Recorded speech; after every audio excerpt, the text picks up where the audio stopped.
It's time for a fact fight. Yes, it's true. In a world where pundits and politicians proudly fill their speeches with vague talking points and feel-good platitudes, once in a blue moon, two speakers on opposing sides of an issue will contradict each other, not on a matter of values or catchphrases, but on a matter of fact. See this rare event when rhetoricians drift too close either to the Charybdis of empirically true or to the Scylla of empirically false. Come and view the spectacle. Tonight's factual disagreement: did the Bracero program increase or decrease illegal immigration?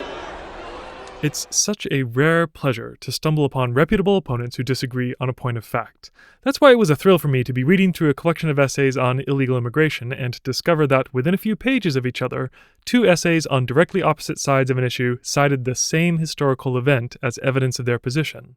These kinds of factual disagreements are a real thrill, not just because it necessarily means that one person is definitely right and the other is definitely wrong, as we will discover, but because a contradiction of fact is a golden opportunity to learn the delicious, delicate details of truth. So, let's first establish the contradiction.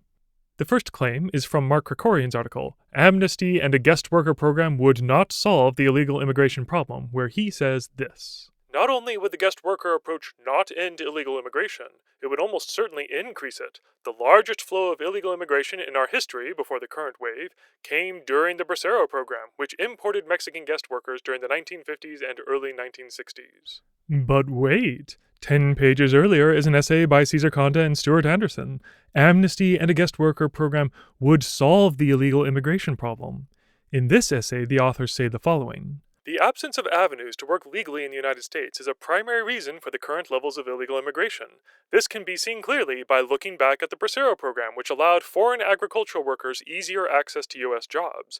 As the Bracero program expanded in the 1950s, INS apprehensions of illegal immigrants fell from the 1953 level of 800,000 to as low as 45,000 in 1959. From 1964, when the Bracero program ended, to 1976, INS apprehensions increased from 86,000 to 875,000 and have remained at roughly that level or higher ever since." Oh, what a direct contradiction! The plot thickens like so much soup. Now, some of you keen-eyed viewers may already be able to spot the wiggle room in these statements, but stick around, all is not as it seems. Let's start with Mark Krikorian's claim that the highest rate of illegal immigration came during the Bracero program. This plot measures the INS apprehensions from 1935 to 1980. The Bracero program lasted from 1942 to 1964, shown here in blue. As we can see, Mr. Krikorian is correct. This large spike in INS apprehensions did indeed occur right smack dab in the middle of the Bracero program, if we accept INS apprehensions as a proxy for the rate of illegal immigration. So how do Mr. Conda and Anderson make their claim? They focus on this period in the early 1950s and say that it was a time when the Bracero program was, quote, expanded. To see whether this is true, we're going to add to this graph the number of workers in the Bracero program.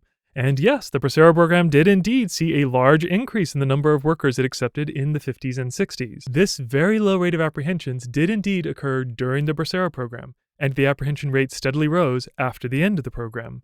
This appears to contradict the idea that high guest worker levels lead to high illegal immigration levels, or that having no guest worker program discourages illegal immigration. So, on the face of it, both arguments are technically correct. The best kind of correct. However, there is a dark piece of the puzzle missing here, which none of these authors had the time to address, and it has to do with this spike in apprehensions. This was the year of the infamous and shamefully titled Operation Wetback, wetback being the slur used to refer to Mexican workers who crossed the border illegally. This dramatic planned series of sweeps and mass arrests resulted in hundreds of thousands of deportations, and although ostensibly targeted at unauthorized workers, the program also unintentionally deported authorized immigrants and even U.S. citizens, and is now generally seen as a large-scale violation of basic human rights.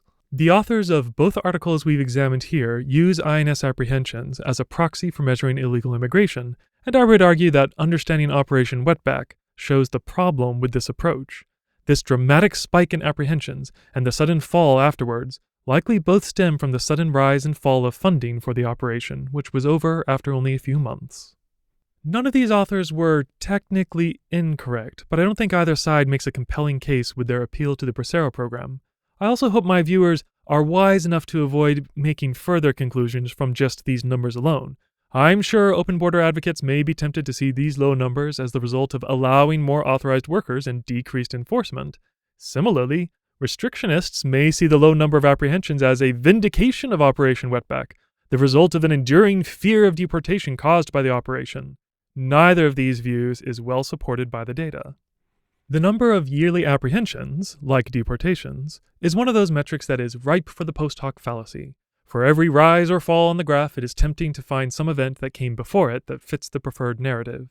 But in the real world, the number of apprehensions is affected by a wide range of factors: population growth in either country, economic growth in either country, the amount of funding given to enforcement agencies, the type of enforcement being prioritized, the manner of enforcement, even natural disasters or political instabilities in faraway lands.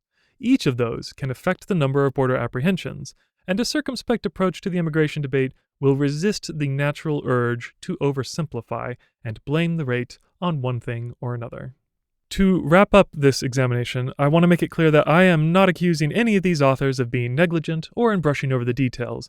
Both articles mention the Bracero program very briefly in passing, without the time to expand on the nuance involved. The point of this video isn't to see who is right and who is wrong, just to use this apparent contradiction as a moment of self-education. Thank you for your time.